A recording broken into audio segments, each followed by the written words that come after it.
Julius Anyoka. I'm an advocate of the High Court.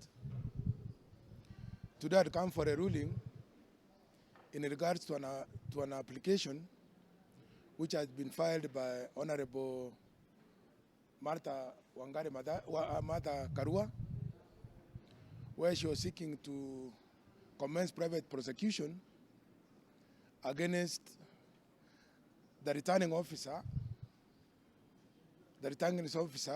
Kirinyaga County, Iebc, and the two other presiding officers who are conducting elections on behalf of Iebc in the gubernatorial elections of 2017. That is Honorable Martha Karua was seeking to privately prosecute the interested parties I've already mentioned. However, the application was declined and dismissed because the court found that the application had no merit on the following grounds. First, the court found that there was no evidence that these election offenses were committed in the year 2017 by the alleged respondents.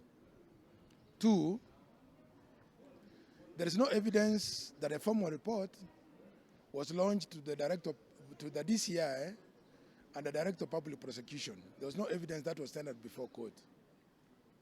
Three, the court found that since this was an election petition, and where these allegations of election offenses were made before the court, there was no finding by the court and a certificate issued in that regard that indeed there was a disclosure of any election offenses, and accordingly an order was not issued by the High Court in the election petition for Honorable Martha Karua to proceed, or the Director of Public Prosecution to proceed and open criminal proceedings in a magistrate's court.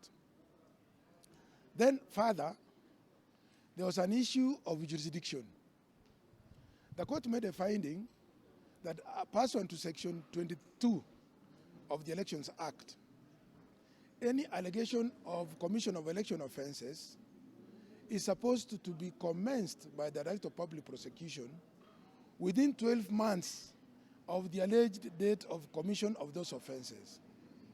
The offenses which are being alleged to have been committed were allegedly committed on 9th of August 2017. If she wished to pursue those criminal allegations, then it was incumbent upon Honorable Martha Karua to ensure that the Director of Public Prosecution, the report was made and prosecution commenced within 12 months of the alleged commission of the offenses.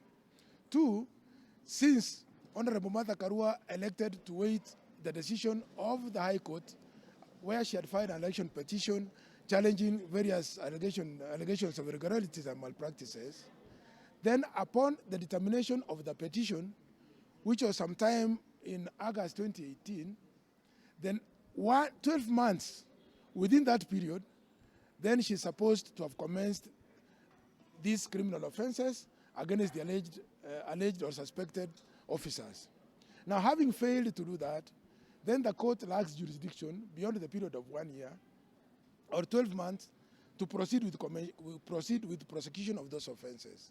Then finally, before an elections court entertains or determines an offense arising out of the Election Offences Act, that particular court, as per Section 23 of the Elections Act, must be gazetted. It must be a special court gazetted by the Chief Magistrate, that it has got power to hear and determine a particular complaint of an election offense arising from an Election Offences Act. That having not been done, then this particular court found that it lacked jurisdiction to entertain Honorable Martha Karua's application and accordingly proceeded to dismiss the application.